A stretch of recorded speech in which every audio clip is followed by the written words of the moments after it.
Hello and welcome. She was only 15 when she met her hero and fell in love. She became First Lady to her nation and supported women's rights in the Middle East. But as her husband worked for peace in the region, the fairy tale ended before her eyes with an assassin's bullet. This week on One on One, meet the peace advocate and former First Lady of Egypt, Jihan Sadat.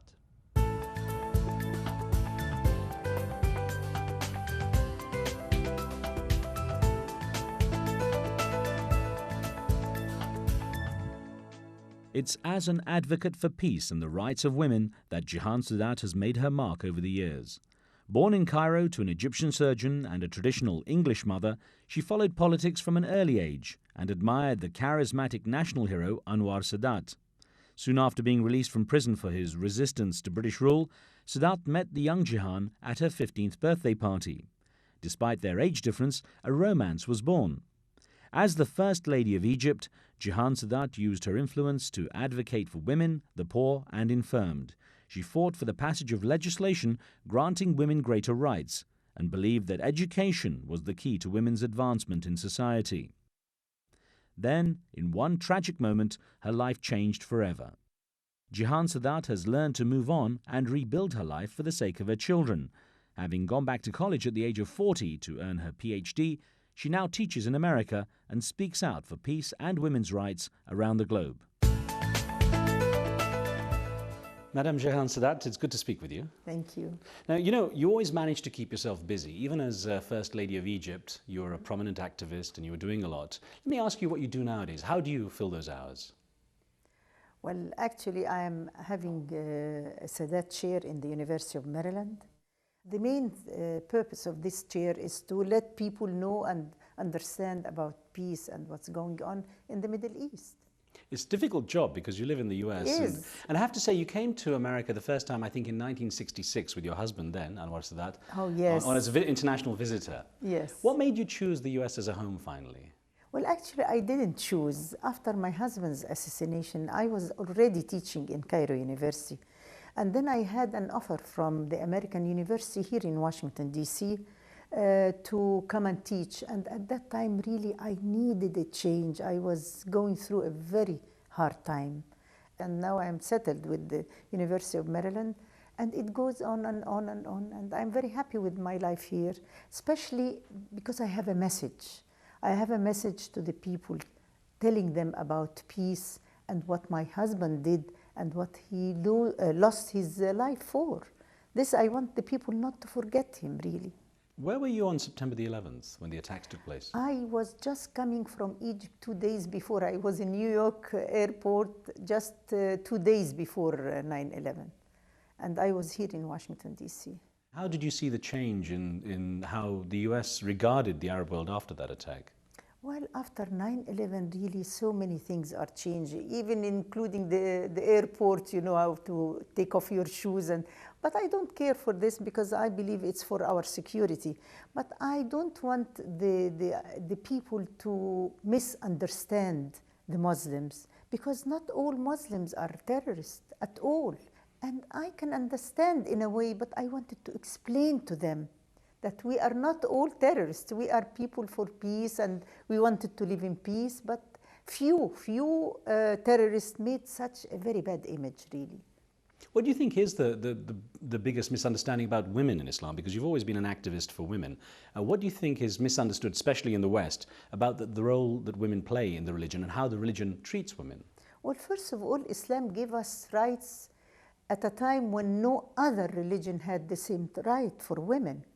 In Islam, woman has to keep her property, she has to work, she has to keep her maiden name, she has to educate herself. So many things that at a time when nobody had this. So what's gone wrong? Why is it that certainly in the Arab world, women don't seem to have the rights that Islam says they should?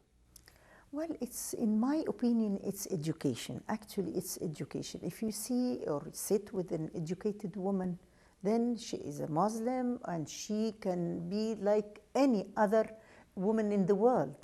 But if she is not educated, she does not know even about her religion enough. Let's look at your background. Let's look at the kind of culture and heritage you have. You came from a mixed family with an English mother Yes. and an Egyptian father. Yes. What are your memories of your childhood? How did those two cultures work in the home or clash? Well, actually, my father went to England to study there, and that's where he met my mother and brought her back to Egypt. First of all, it was a love story between my father and mother. And my sister and my two brothers were brought up in a very warm atmosphere.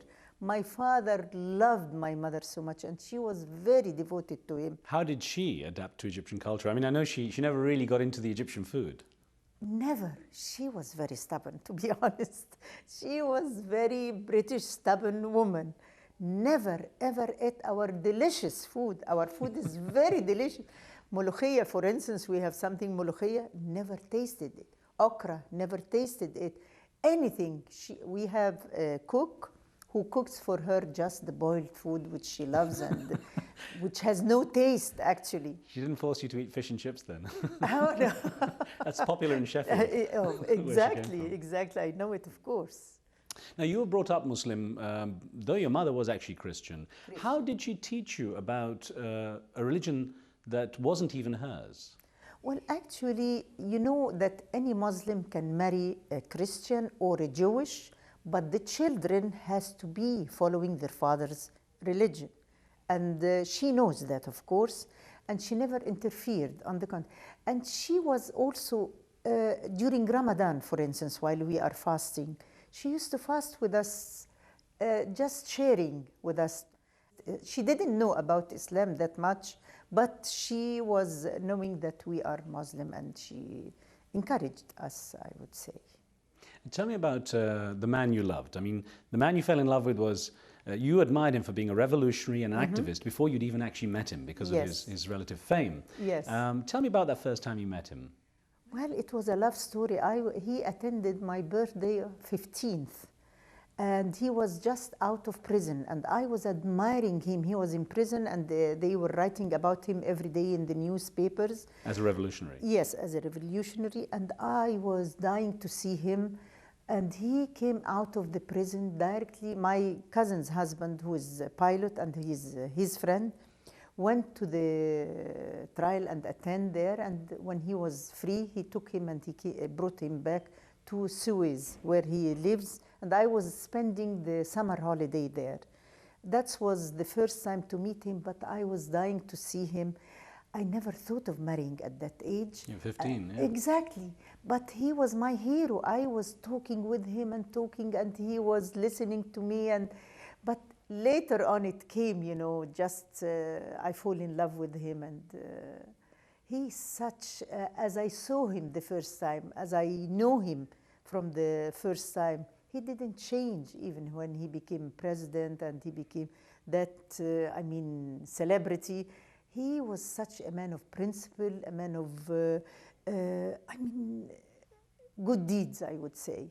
Your parents initially objected to you marrying what they considered a divorced, jobless revolutionary. How did you get over that? And did they ever get over it? Well, they did, and they loved him so much. I'll tell you, I couldn't marry without my parents' permission. So it was a tough one. You had basically a British mother and It was very tough because I was, dying to marry him. I loved him. I loved him so much. And you're bringing a revolutionary against the British into your household. Exactly.